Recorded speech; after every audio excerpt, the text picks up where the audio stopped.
So student, our next point is types of mixture. So since that there is one activity is given, take a 3 beakers, take a little sand and water in the first beaker, sand and water. Material taken is the first sand and water. Take some crystal of blue vitriol and water in the second beaker. Blue vitriol म्हणजेच copper sulfate CuSO4 हे second मध्ये येणार material. Take some blue vitriol and sand in the third beaker. Blue vitriol म्हणजे copper sulfate आणि sand म्हणजे वाळू, हे third मध्ये लिहायचं. ठीक आहे. And stir the materials in all three beakers and observe recording observation. आता तुम्हालाही लक्षात येईल, जर आपण वाळूमध्ये पाण्यामध्ये वाळू टाकली तर काय होईल? काहीच होणार नाही. It remain as it is. Sand remain at the bottom and water remain as it is. There is no any mixture is form. What about next सेकंडच्या बाबतीत सांगा, की ज्यावेळेस आपण कॉपर सल्फेट वॉटरमध्ये ॲड करतो त्यावेळेस काय होईल?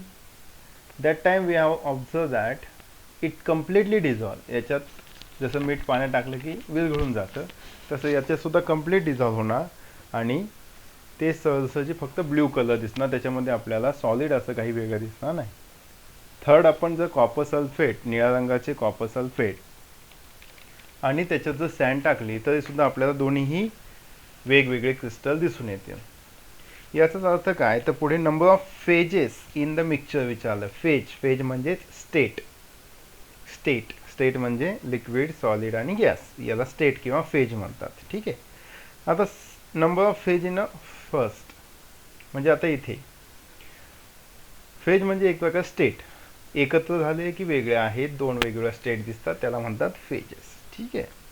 तर सांगा, पहिल्या याच्यात काय दिसतंय आपल्याला, की पहिल्या याच्यात वाळू आणि लिक्विड हे दोन्ही आपल्याला कम्प्लिटली वेगळे झालेले दिसतात, एकत्र मिक्स झालेले नाही. याचा अर्थ त्याला आपण there are two different phases असं म्हणू शकतो. सेकंडमध्ये कॉपर सल्फेट आणि वॉटर याच्यात कम्प्लीट डिझॉल्व झालं, आपल्याला सॉलिड आणि लिक्विड असं काही सेपरेट दिसत नाही. याचा अर्थ हे काय झालंय, कम्प्लीट डिझॉल्व झालंय, याला आपण सिंगल फेज म्हणणार. थर्ड एक्झाम्पलमध्ये काय लिहिणार आपण, आता दोन्ही सॉलिडच आहे बरोबर, परंतु हे दोन्ही सॉलिड वेगळे दिसत आहेत. So they are different phases. दोन फेजेस आहेत, सेम फेज आहे पण दोन वेगवेगळे दिसतात एकत्र झाले तरी सुद्धा. ठीक आहे. मग याच्यावरून टाइप्स ऑफ मिक्सचर काय येतात, तर ज्या ठिकाणी आपल्याला वेगवेगळे दोन स्टेट किंवा दोन फेज किंवा वेगळे असे आपल्याला कंपोनंट दिसून येत असेल तर त्याला म्हणतात हेटेरोजिनस मिक्सचर. हेटेरोजिनस म्हणजे डिफरंट असलेले, हेटेरोजिनस. जिनस म्हणजे फेज, हेटेरो म्हणजे वेगळे. जिथे वेगळे दोन फेजेस दिसून आले, दोन किंवा जास्त, त्याला आपण म्हणतो हेटेरोजिनस. आणि दुसरं आहे होमोजिनस. होमो म्हणजे सेम, जिनस म्हणजे फेज, म्हणजे एकच फेज असलेले, सारखीच फेज दिसणारे, त्याला म्हणतो होमोजिनस. वेगळं असं काही दिसून येत नाही. तर आता पहिल्या एक्झाम्पलमध्ये काय असणार, टाईप ऑफ मिक्सचर दोन वेगळे दिसतात म्हणजे हेटेरोजिनस. सेकंडमध्ये सेम दिसतात म्हणजे होमोजिनस. थर्डमध्ये पुन्हा डिफरंट दिसतात म्हणजे हेटेरोजिनस. Right. The part of matter having uniform composition is called phase. The part of matter having uniform composition. Uniform composition म्हणजे ज्या ठिकाणी आपल्याला कंप्लीट एकसारखेपणा दिसून येतो त्याला म्हणतात होमोजिनस मिक्सचर. ज्या ठिकाणी आपल्याला एकसारखेपणा दिसून येतो त्याला म्हणतात होमोजिनस मिक्सचर. मग आता कुठे दिसून येतंय ते पहा. Write the third column of the table in the number of phases seen in each of the beaker after stirring. When all the components of mixture form one phase, it is called homogeneous mixture. इथे दिलेलं आहे, when all the components of mixture form one phase is called homogeneous mixture. ज्यावेळेस फक्त आपल्याला एकच phase दिसून येत असेल तर त्याला म्हणतात होमोजिनस. कुठं दिसतं, तर सेकंड एक्झाम्पल जे आहे blue vitriol in a water, he homogeneous mixture आहे. When the components of a mixture are distributed into two or more phases, it's called a heterogeneous mixture. ज्यावेळेस आपल्याला दोन किंवा जास्त फेजेस दिसून येतात त्याला आपण म्हणतो हेटेरोजिनस मिक्सचर. ज्या ठिकाणी आपल्याला दोन डिफरंट फेजेस दिसून येत असतील तर त्याला आपण म्हणतो हेटेरोजिनस मिक्सचर. जिथे आपल्याला एकच फेज दिसत असेल, फेज म्हणजे काय, the part of matter having a uniform composition, सगळे मिक्स झाल्यानंतर फक्त युनिफॉर्म म्हणजे एकसारखेपणा दिसत असेल, जसं आपण शाळेत युनिफॉर्म घालतो ना, युनिफॉर्म घातलं आपण कसे सगळे एकसारखे दिसतात, एकसारख्या शाळेचे युनिफॉर्म घालतो. सिमिलरली इथे सुद्धा तेच आहे. जर युनिफॉर्म मिक्सचर दिसत असेल तर त्याला आपण म्हणतो होमोजिनस मिक्सचर, आणि जर आपल्याला तिथे युनिफॉर्म दिसत नाही म्हणजे कोणी सिव्हिलवर आलं तर नॉन युनिफॉर्म म्हणतो आपण त्याला, तर अशा वेळेस त्याला आपण म्हणतो हेटेरोजिनस मिक्सचर. तर वरील एक्झाम्पल पैकी in the above example the blue vitriol in a water, salt in a water, sugar in a water is a homogeneous mixture. homogeneous mixture म्हणजे एकच दिसतं.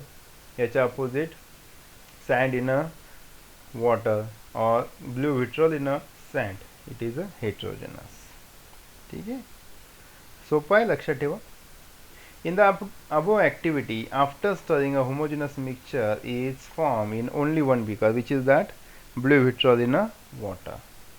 Okay, कायम लक्षात ठेवा.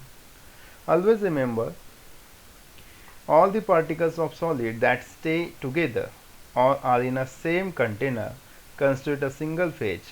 For example, heap of stones. A liquid substance along with all the soluble substances dissolved in it together consist of a single phase. For example, seawater. A liquid or all its drops present together or in the same container constitute a single phase. For example, raindropper. The liquid present together or in a same container but not mixed with each other constitute separate phase. For example, oil and water. All the gases present together constitute a single phase. For example, air. आता याच्यावरून तुम्हाला example दिलेले, हे example तुम्ही लिहा. जिथं single phase लिहिलेलं आहे तिथं काय म्हणणार तुम्ही, होमोजिनस मिक्सचर, आणि जिथे डिफरंट फेज म्हटलेलं आहे किंवा टू फेज म्हटलेलं आहे त्याला म्हणणार हेटेरोजिनस. सिंगल फेजचे आणि हेटेरोजिनसचे म्हणजेच डिफरंट फेजचे एक्झाम्पल इथे दिलेले आहेत, सेपरेट फेज म्हटलेलं आहे. ओके, आणखीन एक ट्राय दिस म्हटलेलं आहे. Take a 3 beakers, take a 10 gram common salt in the first beaker, 10 gram sawdust in the second beaker and 10 ml milk in the third beaker. काय काय घेतलं आहेत, वॉटर, सॉ म्हणजेच भुसा, भुसाचा भुगा किंवा लाकडाचा भुसा, आणि milk.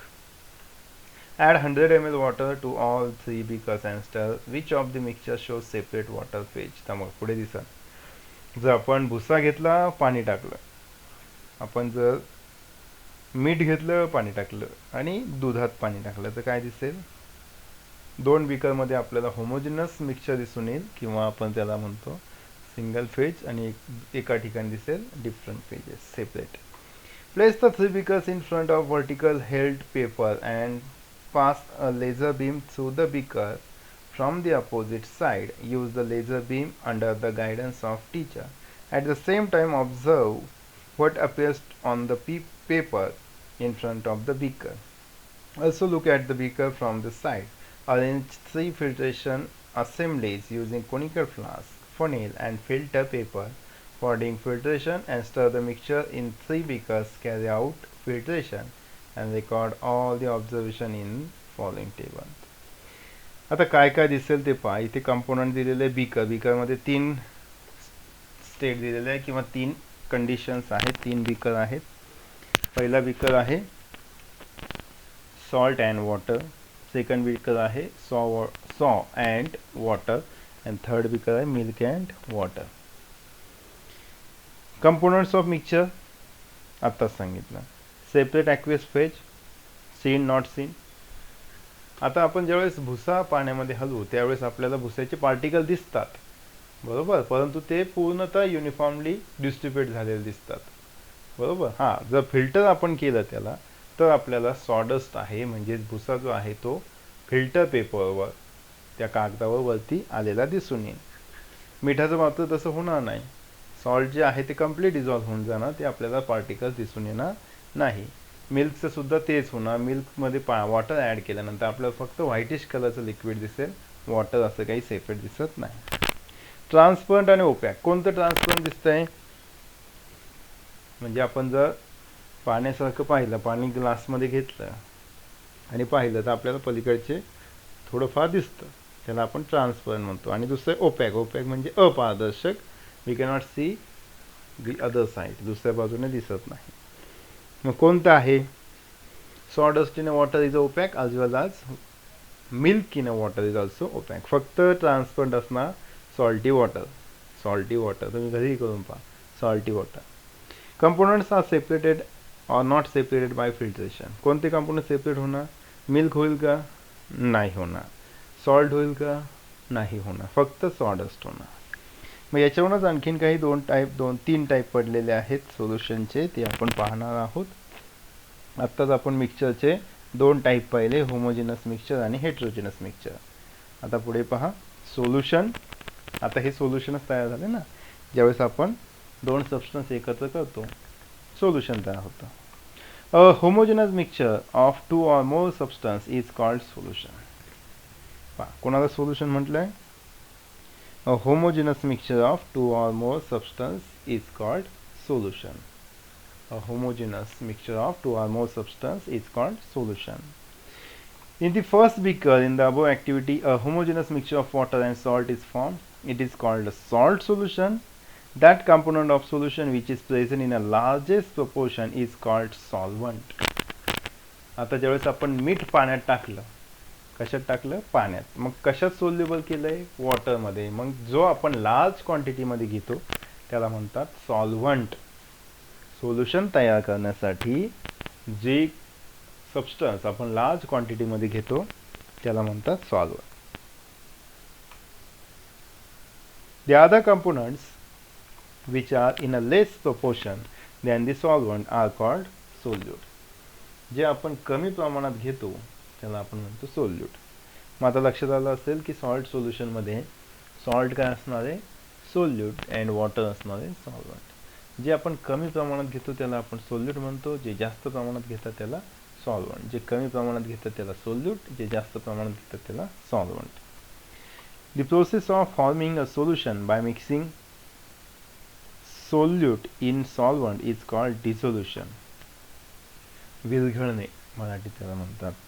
The process of forming solution by mixing solute in a solvent. Solute in a solvent is called dissolution. Solute solvent मध्ये टाकला, मीठ पाण्यात टाकलं, तयार होतं solution. According to the states of components, solution can be of many types. The solutions such as seawater, blue vitriol dissolved in a water, salt dissolved in water, sugar syrup are of type solid in a liquid. आपण जसे states आहेत आपल्या solid, liquid आणि gases, मग solvent आणि solute कोणते घेतात त्याच्यावरून त्याचे टाईप पडतात. जवळजवळ पहा, सॉलिड, लिक्विड, गॅसेस 3 स्टेट आहेत. आणि जर 3 सोल्यूट घेतले आणि पुन्हा 3 सॉल्वंट घेतले, एक एक जर आपण ॲड केलं झालो तर 3 एक 9 सिस्टीम भेटेल आपल्याला. Solid in a liquid, liquid in a liquid, gas in a liquid, liquid संपलं सॉल्वंट. आता सॉल्वंट सॉलिड घ्या, solid in a solid, liquid in a solid, gas in a solid. Solid संपलं, आता घ्या gas, gas in a gas, liquid in a gas and solid in a gas. अशा 9 system तयार होतात. In addition to these, the solution can also be of types liquid in a liquid. For example, vinegar, dilute sulfuric acid, milk. हे liquid in a liquid. Liquid in a liquid. Gas in a gas, for example, air.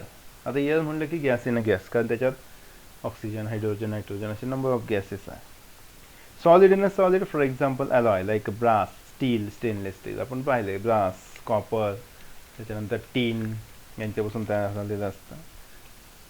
Gas in a liquid, gas in a liquid म्हणजे liquid घ्यायचं त्याच्यात gas टाकायचा. For example chlorinated water, hydrochloric acid. Gas in a liquid, gas in a liquid.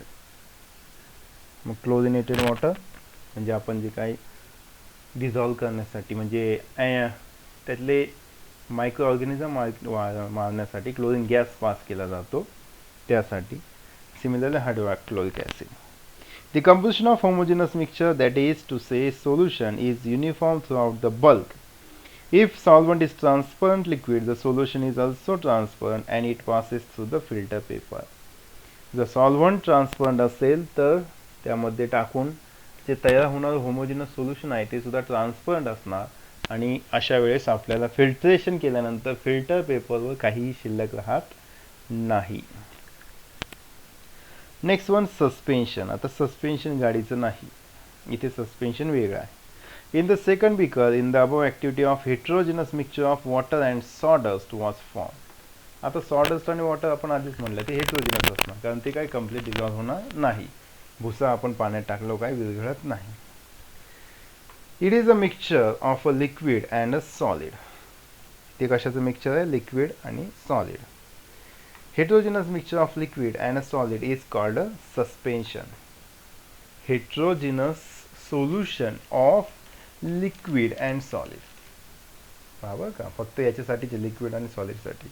Heterogeneous mixture of liquid and solid is called suspension. A heterogeneous mixture of liquid and a solid is called a suspension. The diameter of solid particles in suspension is larger than 10⁻⁻⁴ meter. Therefore, light cannot transmit through it. Moreover, these solid particles remain on an ordinary filter paper as residue, and therefore the liquid and solid components of suspension get separated by filtration. Suspension म्हणजे काय? पहिला word आहे heterogeneous mixture. कशाचं? तर liquid and solid. Heterogeneous mixture of liquid and solid. आता liquid आणि solid आहे, याच्यामुळे इथे जे आपल्याला दोन फेजेस सेपरेट दिसून येतात, हेट्रोजेनस आहे.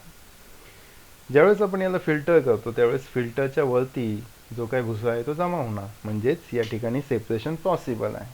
आणि याची पार्टिकल साईज दिलेली 10⁻⁴ मीटर, म्हणजे आहे बारीक, पण डोळ्यांना दिसते एवढीही बारीक नाही. आणि नेक्स्ट वन आहे की ज्यामध्ये आपण जे आहेत सॉलिड इन लिक्विडमध्ये जे पार्टिकल्स आहेत ते त्याच्यातून जर आपण लाईट पास केली, व्हाईट लाईट असेल किंवा बीम असेल एखादा जो आपण लेझर बीम म्हणतो तो, तर ती ट्रान्समिट होत नाही. पार्टिकलला आदळून ती कुठेतरी दुसरीकडे जाते, त्याला म्हणतात ट्रान्समिशन. हे झालं सस्पेन्शन. आपण पहिलं सोल्युशन, दुसरं पाहिलं सस्पेन्शन, आता तिसरं आहे कोलॉइड. कोलॉइड म्हणजे काय? The mixture of water and milk in the third beaker in above activity is translucent. Transparent नाही, ट्रान्सलुसंट. पहिलं होतं transparent solution, salt in a water, transparent. Second होतं सस्पेन्शन म्हणजे sawdust in a water, it is a opaque. Opaque म्हणजे दिसत नाही पलीकडचं. आणि तिसरं आहे की ज्या ठिकाणी थोडंफार दिसतं अंधुकसर, त्याला सपारदर्शक म्हणतो आपण, ट्रान्सलुसंट, त्याला ट्रान्सलुसंट म्हणतात. मग इथे मिल्क इन वॉटर हा ट्रान्सलुसंट आहे. It means that when light is incident on the surface of this mixture, it is partly transmitted and partly scattered. ज्यावेळेस त्याच्यातून लाईट जाते त्यावेळेस काही जे आहेत ते निघून जातात पुढे, पण काही लाईट पार्टिकल मात्र आदळून स्कॅटर होतात, म्हणजे वेगवेगळ्या दिशेला निघून जातात. This is because the tiny particles of milk phase in this heterogeneous mixture are dispersed evenly in water phase and the diameter of this particle is around 10⁻⁵ meter. म्हणजे थोडासा कमीच आहे, त्याच्यामुळे तो दिसत नाही वेगळा, जसं सॉडस्ट दिसतो. सॉडस्टचा जास्त आहे, 10⁻⁴ आहे. लक्षात ठेवा -4 आहे. नाही तर तुम्ही -5 आहे तर तो आणखीन जास्त मोठा व्हायला पाहिजे. निगेटिव्ह साईन आहे. निगेटिव्ह म्हणल्यावर जेवढा मोठा नंबर तेवढा त्याची साईज व्हॅल्यू कमी होत जाते. Such a heterogeneous mixture is called a colloid. आणि हे सुद्धा हेट्रोजिनस आहे. पहा, फक्त होमोजिनस एकच होतं, ते म्हणजे solution. However, as the pores of ordinary filter paper are larger than colloid, the heterogeneous mixture cannot be separated by filtration. म्हणजे दूध आपण फिल्टर करू शकत नाही, दूध आणि पाणी सेपरेट करू शकत नाही, कारण त्याची पार्टिकल साईज खूप कमी आहे म्हणून. Milk is itself a colloid. In it, the solid and liquid particles of proteins, fats, etc. having a diameter around 10⁻⁵ meter are dispersed in the aqueous medium. aqueous म्हणजे पाणी. पाण्यामध्ये लिक्विड वॉटर मिल्कमध्ये असलेलं जे काय प्रोटीन फॅट आहे ते disperse झालेलं, disperse म्हणजे स्प्रेड झालेलं असतं. Apart from these, there are some more types of colloids such as solid in a gas, for example smoke, liquid in a gas, for example fog, and cloud etcetera.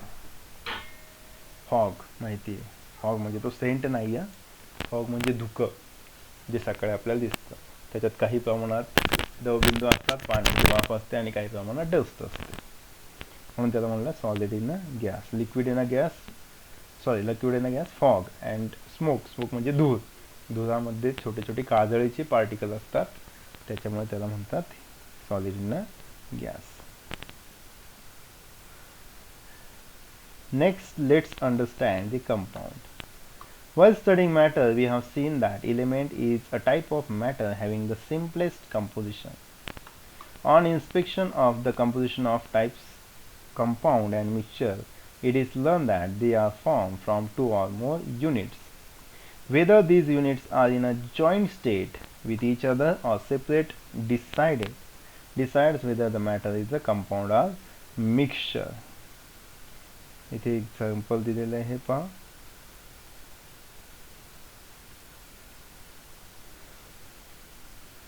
Take 2 evaporating dishes. Take 7 gram iron fillings in the first dish and 4 gram sulfur in the second. Take a horseshoe magnet near the matter in both dishes and observe transfer the entire iron fillings from the first dish to the second. Stir with a glass rod and observe by taking the horseshoe magnet near the matter. Also observe the color of matter. Now heat the matter in the second dish for a while and let it cool. Observe the color change, if any, in the matter and observe whether there is any effect of the horseshoe magnet on it. ठीक आहे. आता first काय केलं त्यांनी, iron feeling आणि iron feeling म्हणजे लोखंडाचे बारीक तुकडे आणि सल्फर एकत्र केले. आता मला सांगा त्यांचा कलर बदलेल का? लोखंडाचा जो कलर आहे तो तसाच राहणार, सल्फरचा जो आहे ग्रीनिश कलर तो तसाच, येलोइश कलर तो तसाच राहणार, बदलणार नाही. आणि ज्यावेळेस आपण त्याच्याजवळ मॅग्नेट नेऊ, हॉर्सशू म्हणजे घोड्याच्या नाला कृती, पायाचं जसं नाल लावतात पायाला घोड्याच्या खुराला, त्याला आपण हॉर्सशू म्हणतो. मग जर मॅग्नेट जवळ नेला तर काय होणार, ऑटोमॅटिकली जे आयर्न फिलिंग्स आहेत, लोखंडाचे जे तुकडे आहेत ते त्याच्याकडे अट्रॅक्ट होणार, सल्फर मात्र आहे तसाच राहणार. याचा अर्थ हा काय कंपाऊंड नाही, कारण हे वेगळे व्हायला लागले, हे वेगळे होतात, याचा अर्थ याला आपण मिक्सचर म्हणतो आणि हेट्रोजेनस आहे.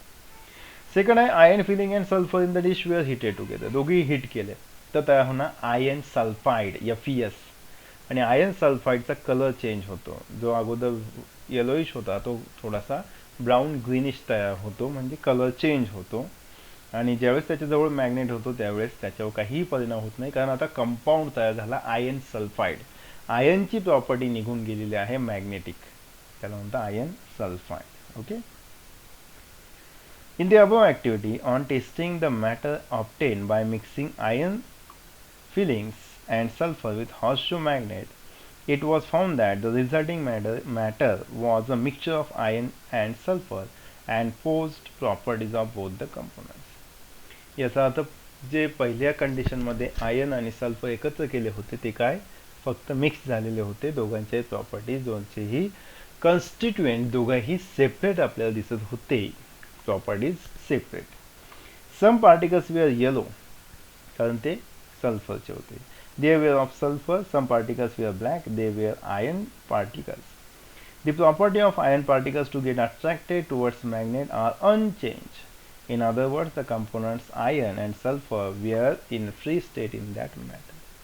म्हणजे ज्यावेळेस ते मिक्सचर केलं होतं त्यावेळेस आयर्न आणि सल्फर ह्या दोघांच्याही प्रॉपर्टीज वेगवेगळ्या होत्या, ज्याच्यामुळे आपण त्याच्याजवळ मॅग्नेट नेलं की आयर्नचे फिलिंग्स, लोखंडाचे जे तुकडे होते ते मॅग्नेटकडे अट्रॅक्ट होत होते. On the contrary, when iron fillings and sulfur were heated together and cooled, there was no effect of magnet and the characteristic yellow color of sulfur also disappeared. आणि सल्फरचा जो येलो कलर होता तो सुद्धा डिसॅपियर झालेला आपल्याला दिसून आला. From this we understand that matter formed in the above activity is different from the corresponding compound from the original compounds. A chemical combination took place between iron and sulfur due to heating in the above activity. The atom of iron and sulfur becomes joined by chemical bond to form a molecules of new compound. म्हणजे याच्यावर लक्ष देतं की पहिल्यामध्ये mixture होतं पण दुसऱ्यामध्ये compound तयार झाला, कारण ज्यावेळेस हिटिंग केलं त्यावेळेस त्याचं कंपोजिशन बदललं, त्यांच्या प्रॉपर्टीज कम्प्लिटली बदलल्या. ठीक आहे. तर नेक्स्ट व्हिडिओमध्ये आपण मॉलिक्युलर फॉर्म्युला आणि व्हॅलन्सी महत्त्वाचा पॉईंट आहे तो डिस्कस करू.